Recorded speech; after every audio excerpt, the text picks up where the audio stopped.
The air in the grand chamber was thick and still. It was the kind of quiet that came from great power and old traditions.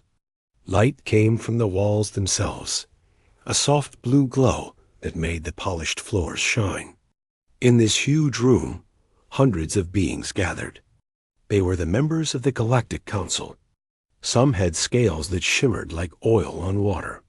Others had long, thin limbs that moved with a quiet clicking sound. Many had no faces as humans would understand them, just clusters of glowing lights or soft, pulsing flesh. At the center of the chamber was a wide, round space. This was the speaker's circle. Right now, a human man stood there. His name was Suk. He wore a simple, dark uniform. He looked very small and very plain compared to the other beings around him. He was the representative for Terra, for Earth. Humanity had only been part of the galactic community for a short time. 5 cycles. To many in the room, humans were still new. They were strange, quiet creatures who learned very fast and asked a lot of questions. The current speaker was a being named Eldria. She looked like a large, graceful plant made of light. Her voice was not a sound, but a feeling that appeared inside the minds of everyone present. It was calm and slow. The council recognizes Representative Suk of Terra for his final statement. Suk bowed his head slightly. He took a small device from his pocket and placed it on the stand in front of him. Thank you, Speaker Eldria. Esteemed members of the council, I speak today not just for my people, but for the principle of fair judgment. A soft rustle moved through the room. Many of the beings were bored. This was a routine meeting about trade routes and cultural exchanges.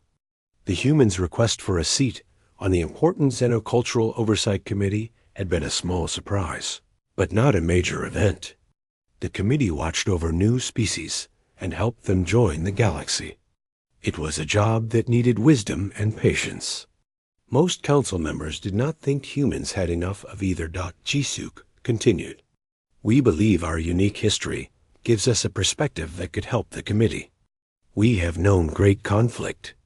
We have known the struggle to reach for the stars from a world that did not make it easy.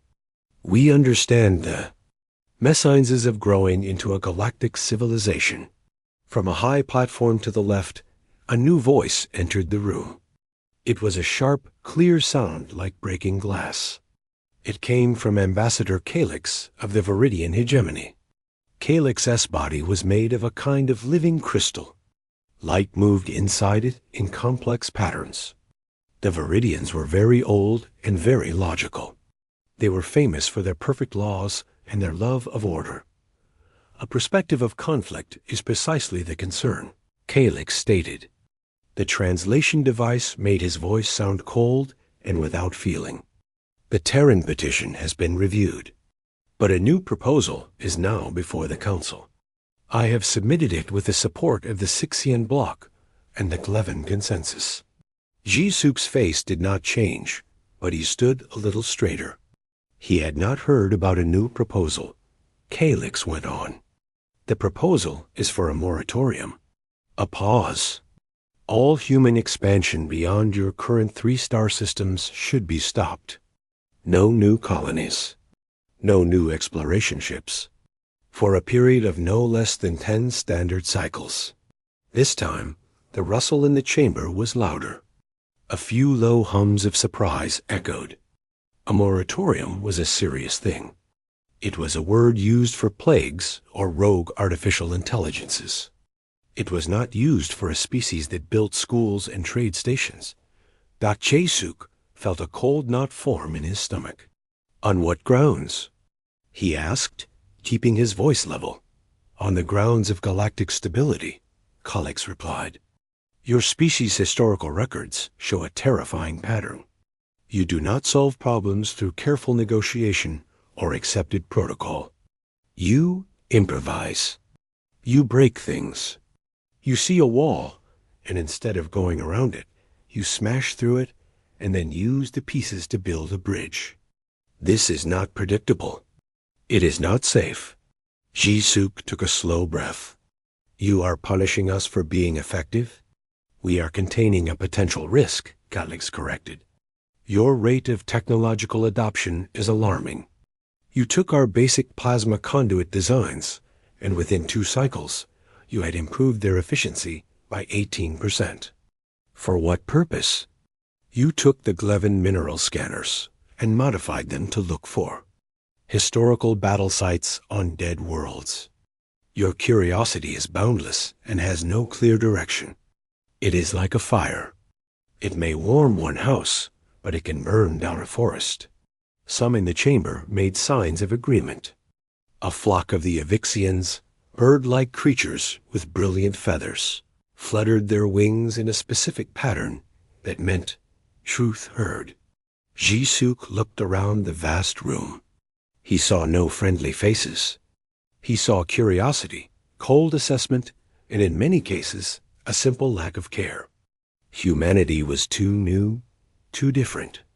Their passion confused the calm, long-lived species of the galaxy. Their energy made them nervous. Speaker Eldria pulsed softly. The proposal for a moratorium is severe. Does the Terran delegation have any final words before we take a preliminary vote? The evidence from the Viridians is their analysis of your own cultural transmissions, your movies and history streams. Ji-Suk almost smiled. It was a sad, tired smile. They were judging all of humanity by their entertainment, by their stories of struggle. They did not see the context. They only saw the violence, not the reason for it, not the peace that followed.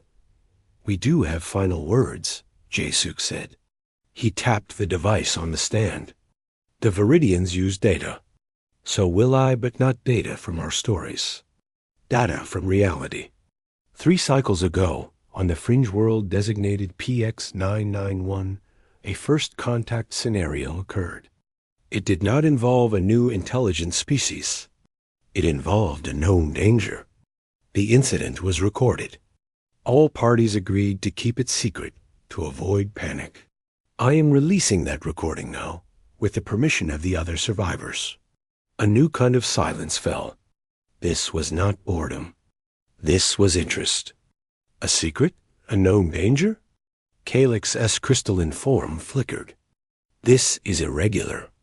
The Council's time is for votes and proposals, not for watching traumatic recordings. It is direct evidence of human improvisation, as you call it, Ji-Suk said, his voice growing stronger. It is evidence of what we do when there are no rules, no protocols, and a true threat emerges. You wish to judge us? Then judge us by our actions when it truly mattered. He looked up at the great, glowing form of Eldria. Speaker, I request to play this recording. Let it be the evidence you consider before you vote to cage my people. Eldria was silent for a long moment. The whole chamber waited. Finally, her gentle mental voice flowed out. The Council shall view the evidence. Proceed, Representative Ji-Suk. Ji-Suk pressed a button on the device. The soft blue light of the chamber dimmed. In the very center of the room, above all their heads, a huge 3-dimensional image flickered to life. It was sharp and clear. The label in the corner read, Glevin Survey Drone 7PX991, primary feed. The view was of a rocky, red canyon. The sky was a dusty orange. 2 figures in bulky white environment suits were visible, their backs to the drone. The name tags on their suits were clear, Min Su and Hana. They were moving slowly, looking at rocks, placing small sensors on the ground. It was boring. It was normal. Many in the Council recognized the Glevin drone's perspective. The Glevin were famous for their dull planetary surveys. The audio was the clicking, translated voice of the Glevin drone operator. Continuing survey of Sector 7. The bipedal Terrans are inefficient. They pause to examine non-target mineral formations. Their methodology is erratic. In the chamber, a few Glevin delegates, small insect-like beings, clicked their claws in agreement. Their surveys were always perfect and by the book. On the screen, the human named Minsu pointed at something. The human named Hana knelt down. They were talking to each other, but their private suit communication was not part of this audio feed. They just looked like two workers doing a very slow, very unimportant job. Then the ground shook. At first, it was a small tremor. Then it came again. And again. Thud, thud. It was a heavy, rhythmic sound. Not a machine. Something alive. Something big dot. The camera view swung around, jerky with the drone operator's sudden panic. From behind a massive, wind-carved rock tower, a shape appeared. A wave of pure, cold shock moved through the galactic council chamber. It was a Droxian. A juvenile. But even a juvenile was a nightmare made flesh. It was bigger than a heavy cargo loader. Its skin looked like plates of dark iron. Smoke puffed from its nostrils. It had 6 eyes, and they all burned with a simple, hungry intelligence. It swung its huge head, sniffing the air. The Droxian were the reason the Xenocultural Oversight Committee had such strict rules. They were a species of pure, unstoppable aggression. They had been quarantined to their own star system before they could develop spaceflight. The galaxy had decided, as one, that the Droxian could never be allowed to leave their world. They were a natural disaster that could walk and think. And here one was, on a fringe world light years from its home. The question of how was swallowed by the reality of now. The beast saw movement. It saw the skittering Glevan drone. It lowered its head and charged. The feed became a blur of speed, dust, and terror. The drone tried to run. A giant clawed foot came down, crushing its rear legs. The audio filled with the sound of snapping metal and the Glevan operator's shrill click of terror. Another smash. The screen filled with the image of jagged teeth in a hot, dark mouth. Then the feed from the mouth. The new video began from inside the helmet. The sound was different. It was the sound of heavy breathing, the soft hum of the suit systems, and a deep, rumbling growl that vibrated through the very air. The view swung as Hana turned her body. The Droxian filled the screen. It was colossal. Drool, thick and steaming, dripped from its jaws onto the red dust. Its 6 eyes locked onto her. A man's voice came through the audio. It was calm. Too calm. It was Minsu. Hana, do not run in a straight line. It's faster than it looks. Hana's own voice answered, tight with fear, but under control. I see it. The shock rifle? The skin is too thick. It will just make it angry. Check your scanner. The rock face behind it. The view dipped for a second as Hana looked at a device on her wrist. A wireframe map of the canyon appeared in a corner of the helmet display. A large section of the cliff behind the Droxian was blinking red. Unstable. The seismic charge from our core sample is still active in that wall. One good shake and it comes down. Blast radius? Minsu asked. His voice was closer now. He was moving, but not away. The camera view shifted to see him. He was standing 30 paces to the Droxian's left, his hands empty. Too big. I'd be inside it, Hana said. Okay, new plan.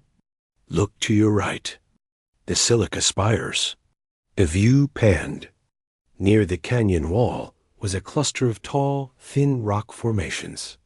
They looked like giant, fragile crystals. They were beautiful and delicate. Old Earth rules, Hana, Minsu said. A strange sound came from Hana. It was almost a laugh, but it had no humor in it. Understood. In the Galactic Council chamber, no one moved. No one made a sound. They were trapped in the helmet with Hana. The terms were nonsense. Old Earth rules? What did that mean? Ambassador Calyx watched, his crystalline mind analyzing. He saw no weapons. He saw no escape route. This was the end. The humans would die, and the moratorium proposal would be voted on after a moment of silence. It was logical dot on the screen, the Droxian decided. It charged Hannah dot. It was like watching a mountain decide to run.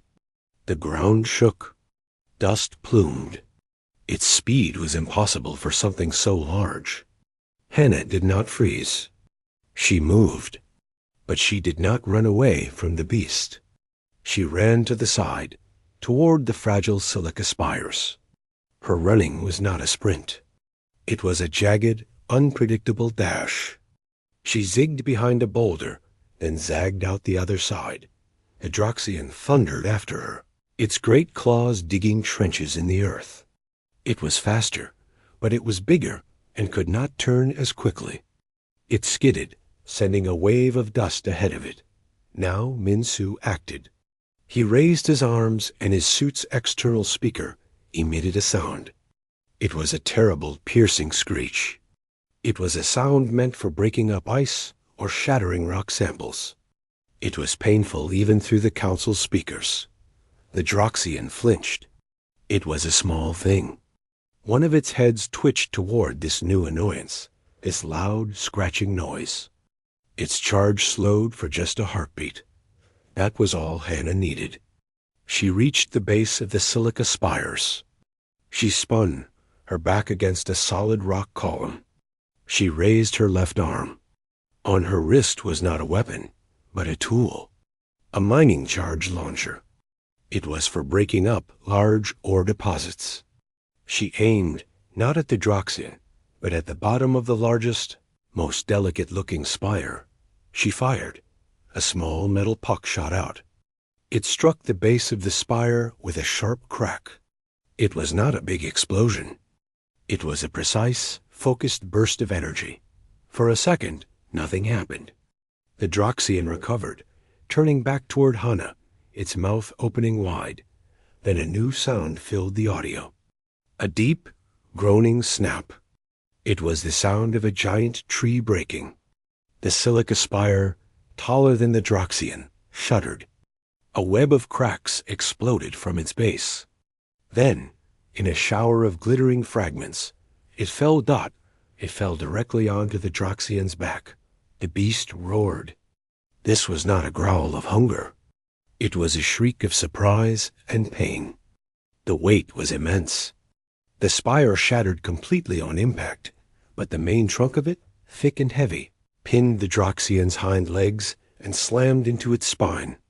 A rain of sharp, glass-like rock shards fell all around it, cutting into its iron-like hide.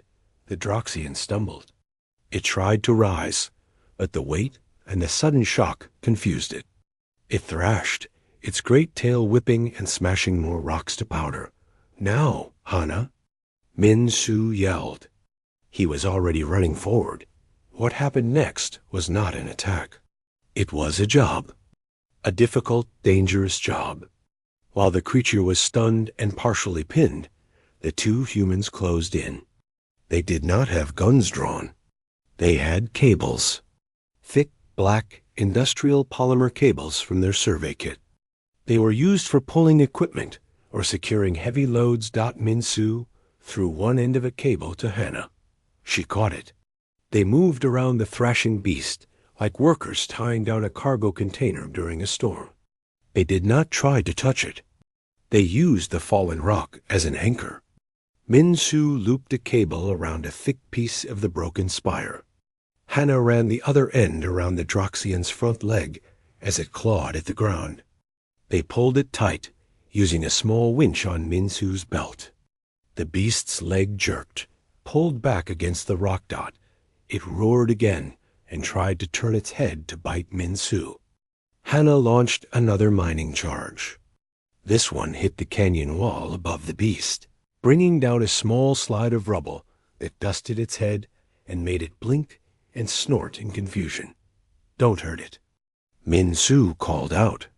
"Just confuse it." They worked fast. They used 3 more cables. They tied its legs to rocks, to the heavy debris, using its own struggle to pull the knots tighter. They were not soldiers. They were a captain and an engineer. They were solving a problem. The problem was a giant, angry predator.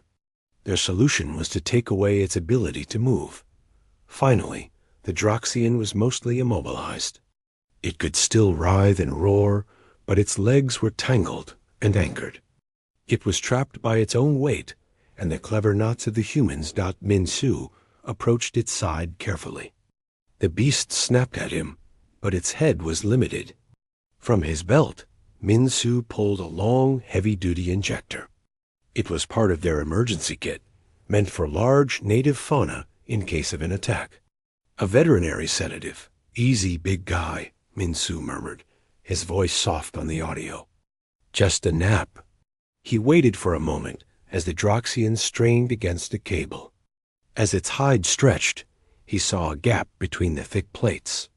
He lunged, pressed the injector against the softer skin beneath, and fired. A hiss. The Droxian bellowed, a sound of outraged fury. It tried to lunge again, but the drugs were strong, made for creatures 10 times the size of a human. Its movements became slower. Its roars became groans. Its 6 glowing eyes began to dim. Its massive head sank to the dust with a final, earth-shaking thud. Silence returned to the canyon. The only sound was the wind and the ragged sound of Hannah's breathing. Min-Su walked over to her. He put a hand on her shoulder. The helmet cam view looked at him. His face was dirty and sweaty, but he gave a small, tired smile. "You okay?"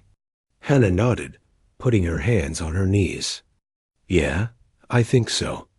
Remind me to never complain about a boring survey again." Min-Su looked back at the sleeping mountain of a creature. "We need to call this in.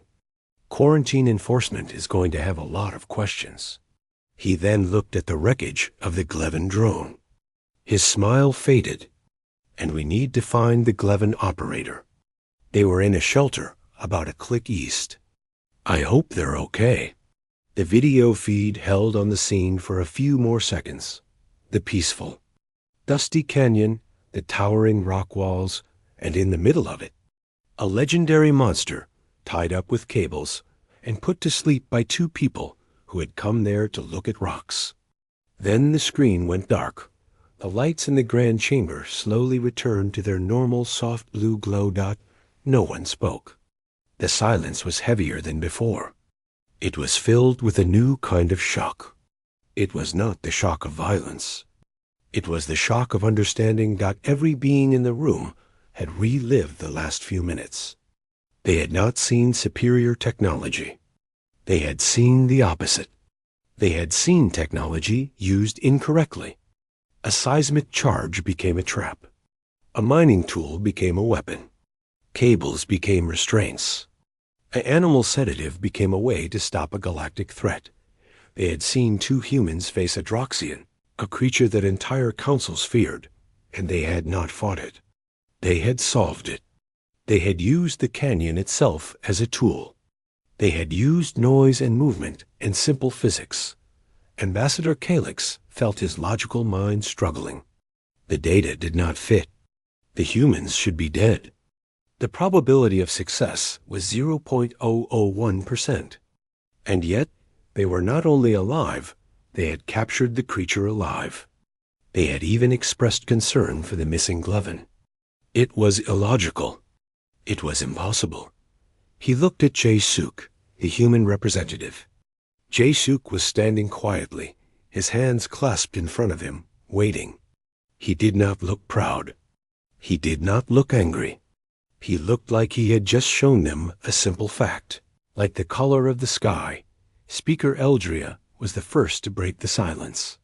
Her mental voice, usually so steady, carried a ripple of something new. It might have been all. The recording has ended. It was a stupid thing to say, but no one thought it was stupid.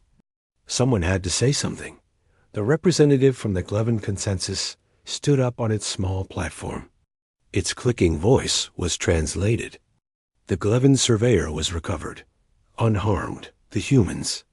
They found our shelter. They gave us water. They stayed with us until the enforcement ship arrived. The Glevan clicked softly, a sign of profound gratitude.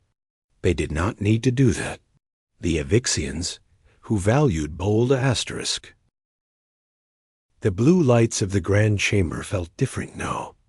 They were the same lights, but they seemed to shine on a different galaxy. The image of the sleeping Droxian, tied with simple cables, was burned into the mind of every council member. The quiet after the video was not empty. It was full of thoughts, calculations, and a slow-rising tide of shamed out Representative Jasuk stood perfectly still at the speaker's circle. He did not smile. He did not frown. He simply waited. He knew the silence was more powerful than any words he could say now. Finally, Speaker Eldria pulsed. Her gentle mental voice touched them all. The evidence has been presented. She paused, as if searching for the right concept. It requires contemplation. From the Viridian platform, Ambassador Calix spoke. His crystalline voice, usually so sharp, sounded muted. A query. The old Earth rules. What does this term mean? Jasuk turned to face him. It is an informal saying. It means to use what you have, to use your environment, to understand that a tool can have more than one purpose. On old Earth, our ancestors did not have specialized weapons for every problem. A rock could be a hammer, a cutting edge, or a weight for a trap. Intelligence was the first tool, and the most important one. Calix's internal lights flickered rapidly, processing. So it is a philosophy of improvisation, of unstructured problem-solving. It is a philosophy of survival, Jasuk corrected softly. When the universe gives you a predator, you do not wish for a laser cannon. You look at the cliff, the loose rocks, the strength of the vines nearby. You make a plan with what is in your hands. Another voice spoke up. It was the Glevan delegate. Its clicks translated. You risked your primary objective mineral survey and your lives. For a Glevan operator you did not know. This is not in your file about terrifying efficiency. Why? Jasuk looked at the small insectoid being. Because he was there, and we could help. Is that not a rule of this council? To offer aid? It is a rule, the Glevan clicked. But many follow rules only when it is safe. You followed it when it was not. The admission hung in the air. The humans had broken no protocol during the incident. In fact, they had followed the highest protocol. Preserve life, including the life of the dangerous creature. They had shown restraint, not wild violence. They had shown teamwork, not chaotic individualism. The picture painted by the Viridian data of a reckless, warlike species was crumbling away, replaced by the far more complex and unsettling image from the video. Speaker Eldria addressed the chamber. The proposal on the floor is a moratorium on human expansion. Does the proposing delegation wish to speak to it further? All eyes turned to Calix. The crystalline being was silent for a long time. His mind was a storm of logic. The video was a data point that invalidated the entire premise of his proposal. The proposal was based on the idea that humans were a predictable, aggressive risk. The video demonstrated they were an unpredictable, constructive force. Containing such a force was not only illogical, it was provably dangerous. If you corner a being that solves problems like that, what problem would it solve you? Calix rose. The Viridian hegemony withdraws its support for the proposed moratorium. A wave of soft sounds swept the room. Whispers of thought, flutters of surprise. It was unheard of for a Viridian to back down so publicly, so completely. But Calix was not finished. The evidence compels a reassessment. The threat model was incorrect. We sought to cage a predator we did not understand. But we have seen that humanity is not the predator in this story. They are the He struggled for the word, the response, to the predator, to the unexpected, to the breach in our own security that allowed a Droxion onto that world. He turned his faceless crystalline form toward Jae-Suk. Our fear was of your nature, but your nature is what contained the very thing we all fear. Jae-Suk gave a single slow nod. We do not seek conflict. We seek to understand, and to fix what is broken. Then let us vote, Eldria said.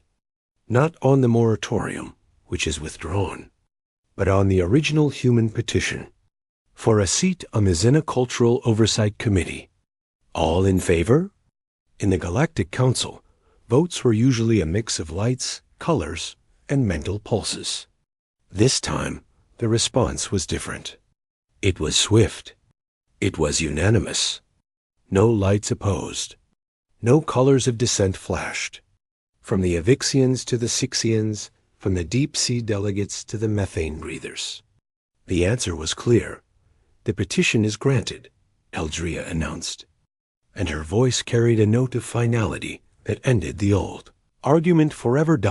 As the formal session ended, and beings began to drift from their pods, many approached Jae-Suk. They did not speak of laws or trade. They asked small, curious questions. A tentacled being from a water world asked the vocal distraction. Was that a planned tactic? It was in the moment, Jae-Suk said. Captain Min-Su saw the Droxian's hearing organs were large and external. He guessed loud noise would confuse it. It was a guess. A floating, gas-filled being inquired, the sedative. You aimed for a neural cluster? No, Jae-Suk admitted. He aimed for where the skin looked softest. He used a general large anesthetic. He did not know the Droxian's biology. He just used the tool he had for big, angry animals. Each answer was simple. Each answer made what they did seem more incredible, not because it was complex, but because it was so straightforward. They had looked at an impossible situation and broken it down into small, possible tasks. Distract, trap, restrain, sedate. Ambassador Calyx was the last to approach. The chamber was almost empty. Your people, Calyx said, the glassy sound of his voice echoing softly. They saw a creature of myth and nightmare. And they saw a logistics issue. Jae-Suk allowed himself a small, tired smile. We have a saying. When all you have is a hammer, everything looks like a nail. But on PX-991, Min-Su and Hana did not have a hammer.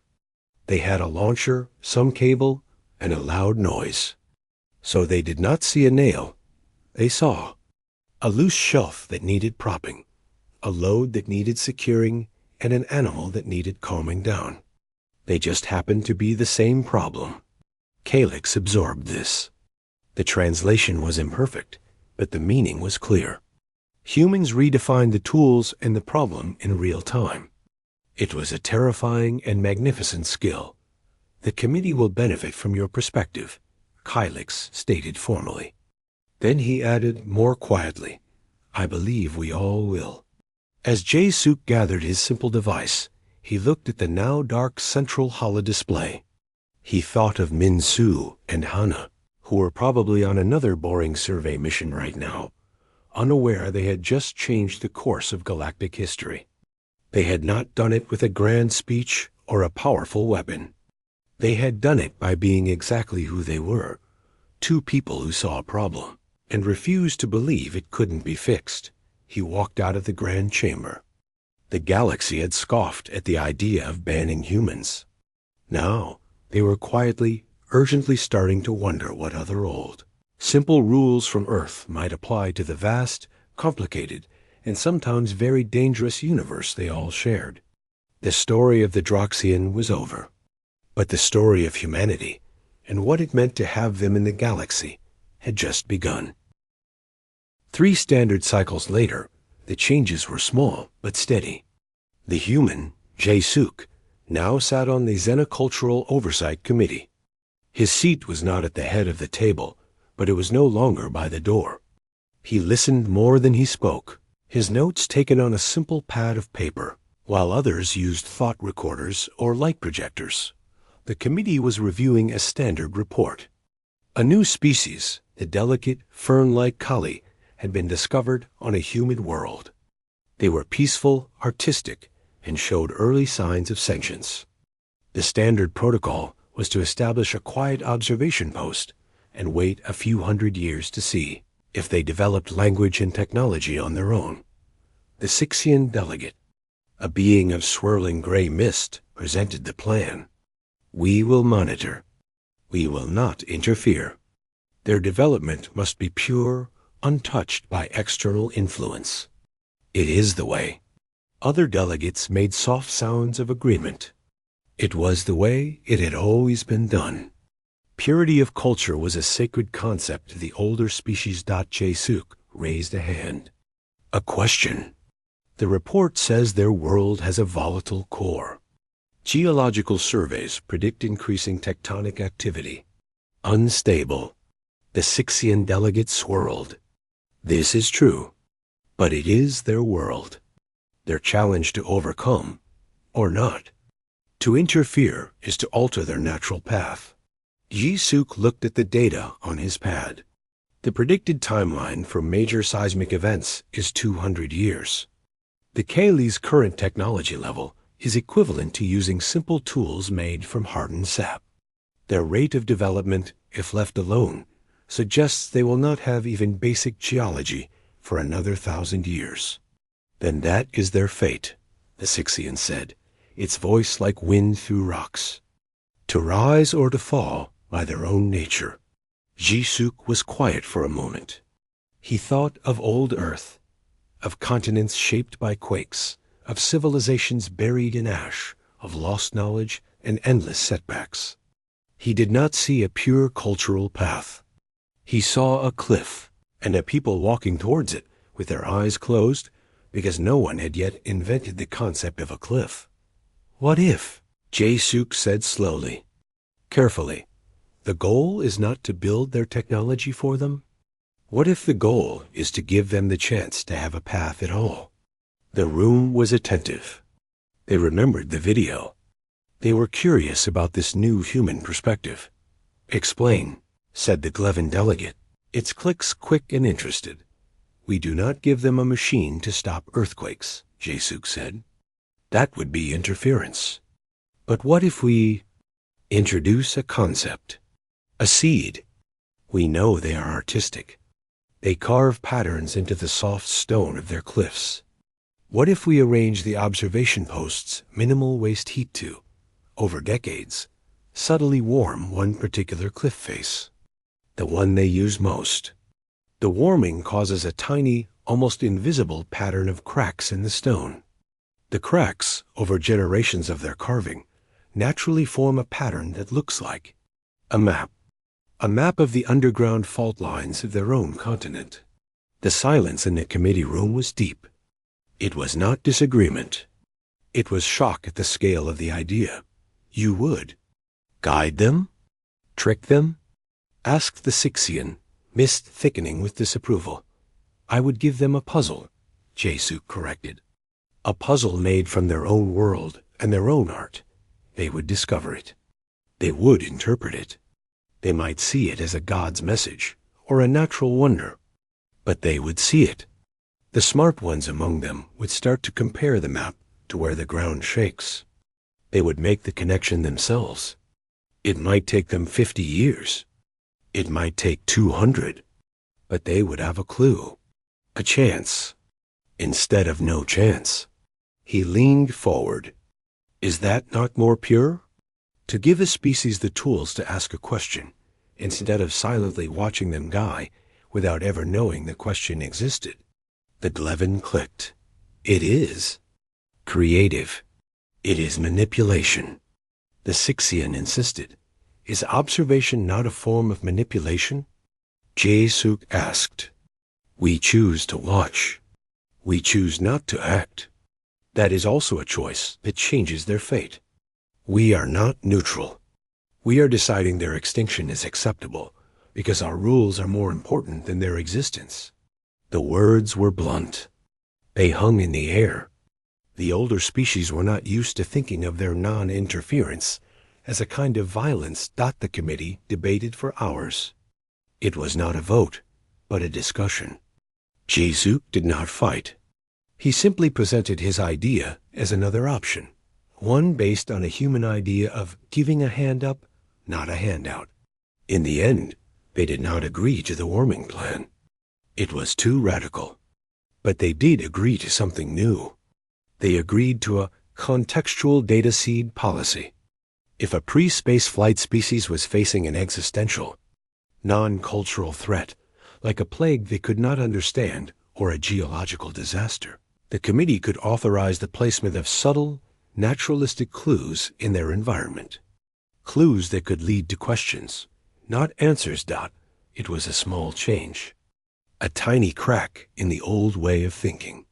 But it was a change that would not have happened before the video. Before the galaxy saw what humans did with a clue and a problem. Later, in the quiet archives, Jae-suk met with a young Kelly researcher, one of the first, to be allowed to study off-world after peaceful contact was made with another species.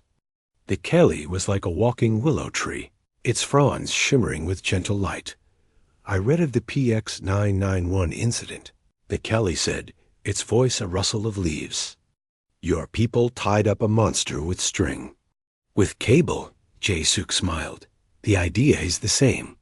You did not have the right tool, so you changed what the tool was. My people, we have a saying. The river does not fight the rock. It finds a way around. Your people saw the rock and asked the river to help them move it. Jae-suk nodded. Something like that. It gives me hope, the Kelly said. The galaxy is full of big rocks. It is good to know there are those who look at them and do not just see an obstacle. They see a possibility. News of the committee's small policy shift spread. It was not a big story.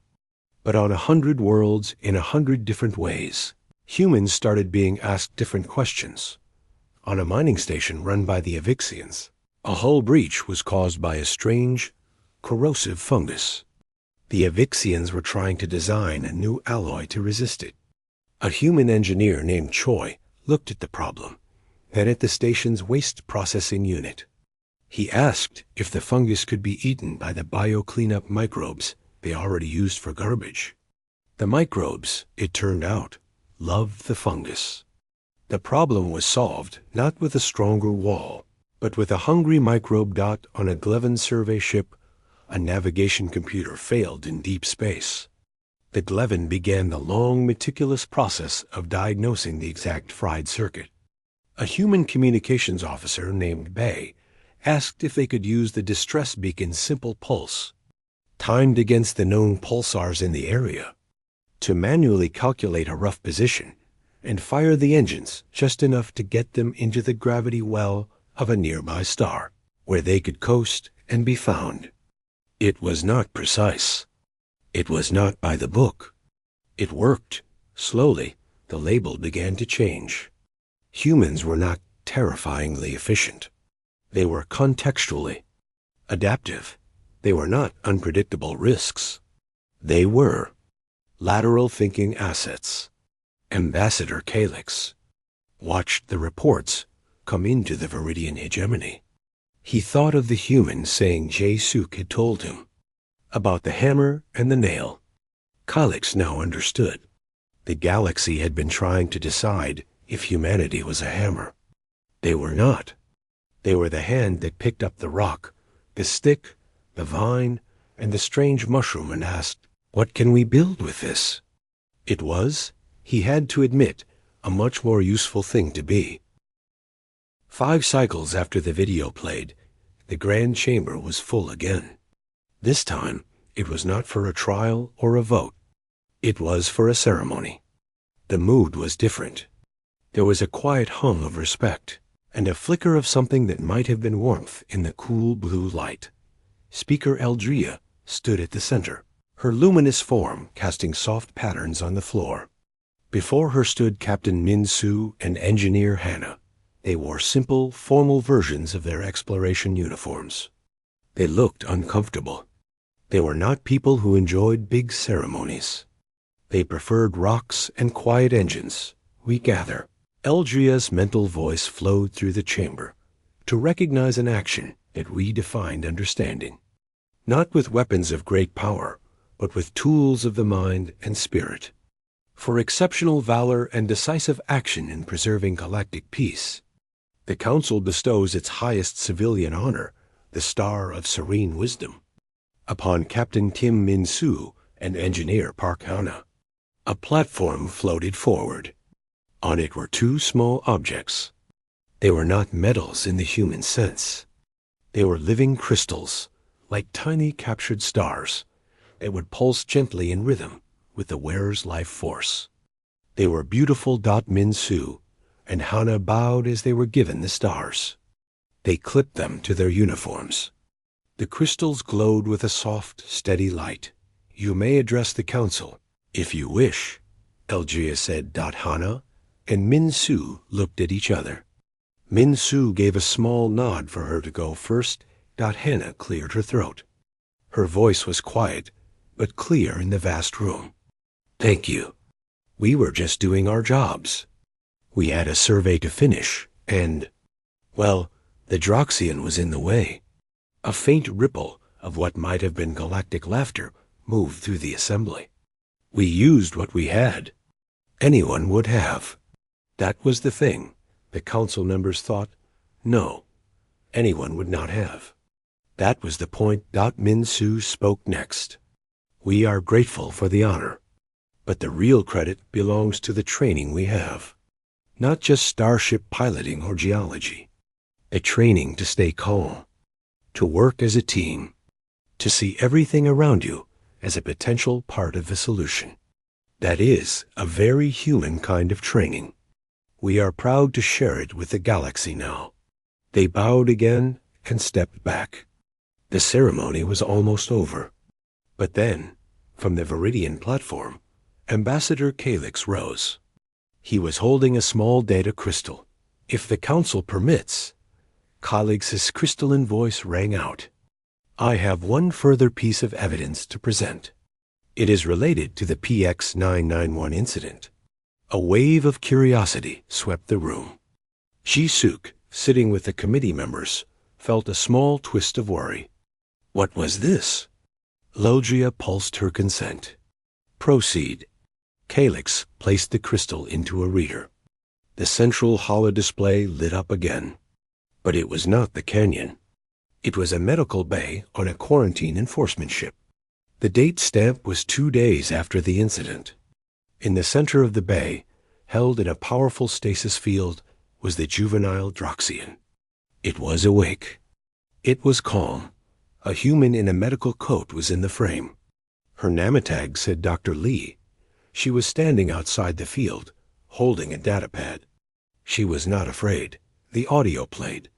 Dr. Lee's voice was calm and professional. Subject is responsive. Aggression levels have lowered significantly from baseline Droxian readings. We are introducing a simple puzzle to stimulate cognitive function. She placed the device on the edge of the field. It was a large, heavy box with a simple latch. Inside the box was a piece of meat. The Droxian watched. It sniffed the air. It wanted the meat. It pressed a massive claw against the stasis field. It could not pass through. Dr. Lee spoke, not to the camera, but to the Droxian, her voice amplified. The field stops force. It does not stop thought. Look. She pointed at the box. Then she pointed at a lever on the side of the room, far from the box. The lever controls the field for this section. The Droxian stared at her. Then it stared at the meat. It pressed against the field again, roaring in frustration. Think, Dr. Lee said simply. She waited. For 10 minutes. Nothing happened. The Council watched, fascinated. The Droxian paced. It roared. It slammed against the field. Then it stopped. It looked at the meat. It looked at the lever on the far wall. It looked back at the meat. Its 6 eyes narrowed. Slowly, it turned. It picked up a small piece of debris from the floor of its enclosure, a broken piece of a feeding bowl. It weighed it in its claw. Then, with a surprising flick of its wrist, it threw the piece of debris at the lever across the room. It missed. The Droxian made a low, grumbling sound. It found another piece. It threw again. This time, the piece hit the lever. The stasis field around the food box flickered and died. The Droxian was on the box in an instant. It ripped the lid open with a claw and took the meat. Dr. Lee made a note on her pad. Subject demonstrates problem-solving capacity and tool use when motivated by non-aggressive means. This suggests Droxian intelligence is higher than previously cataloged. Their aggression may be a survival trait for their brutal homeworld, not their soul-defining characteristic. Further studies recommended. End recording. The screen went dark. Kalix addressed the stunned chamber. This recording was made by the human doctor, assigned to the Droxian's transport. She was not ordered to do this. She saw a confused, captured animal and wondered if it could learn. The Quarantine Command, upon reviewing this, has authorized a new research initiative. Not to weaponize the Droxian, but to understand them. To see if, perhaps, there is a way to communicate. To see if their aggression can be redirected. This initiative is led by Dr. Lee. He turned to face Min-Su and Hana. You did not just tie up a monster. You captured a subject alive and unharmed. Because you did that, you gave us a gift. The gift of a new question. We always asked, how do we stop the Droxian? Now, because of you, we can ask, what if we could talk to them? The silence in the chamber was profound.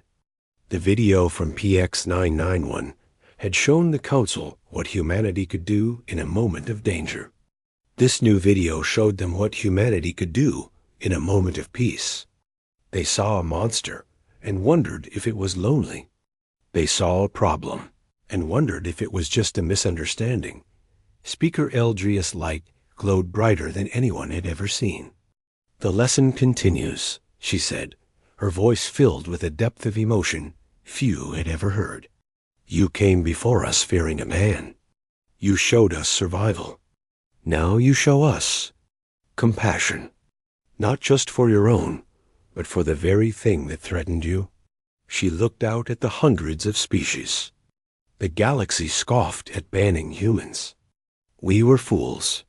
We should have been asking for your help much, much sooner.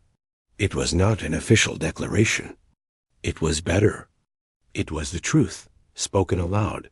After the ceremony, as beings mingled, a young Avixian diplomat approached Hana. It chirped shyly. Your old Earth rules. Do they have a rule for making friends?